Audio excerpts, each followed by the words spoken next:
Yoga sepuh serontok siji-siji. Iya.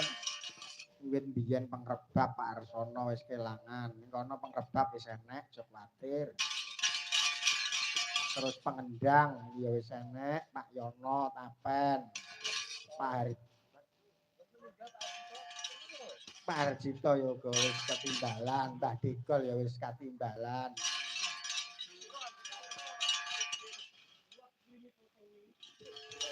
Piye iki sing positif di? Mbah Degol ketimbalan. Nah, iki mula sing yoga tuwek ya kudu oke dungane. Sing rumangsa untune entek ki ya. Ya muga-muga awet momong awake dhewe ya. Yuk, heeh. Monggo Bu.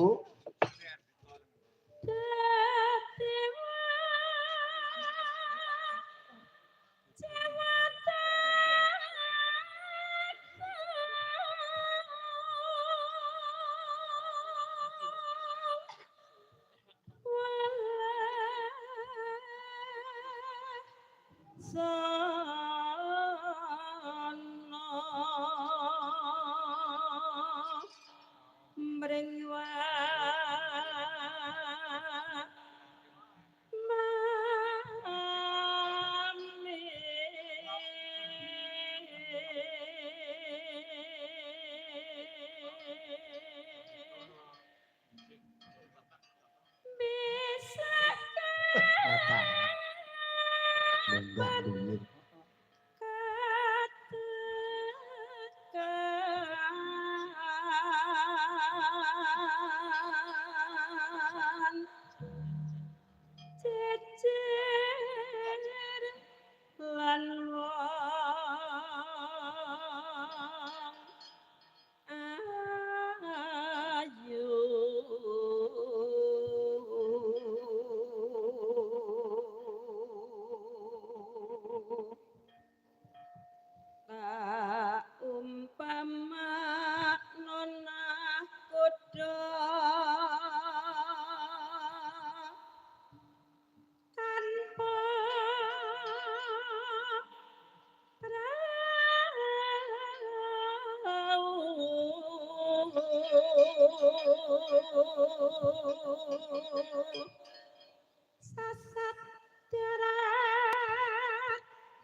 Suarane elok ya nduk, ya ora vokal wong sing lanang ya gampang kok.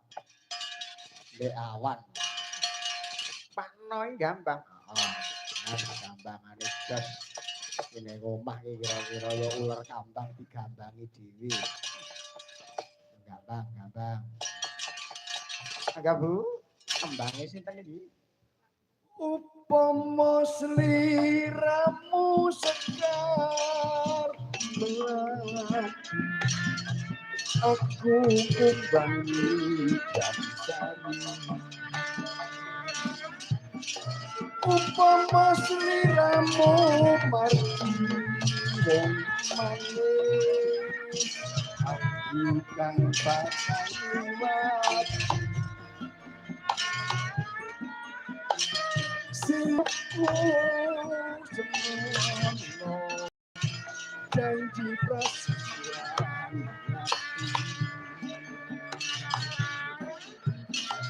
bangsaku manteleng mitra rasa manusia saling griya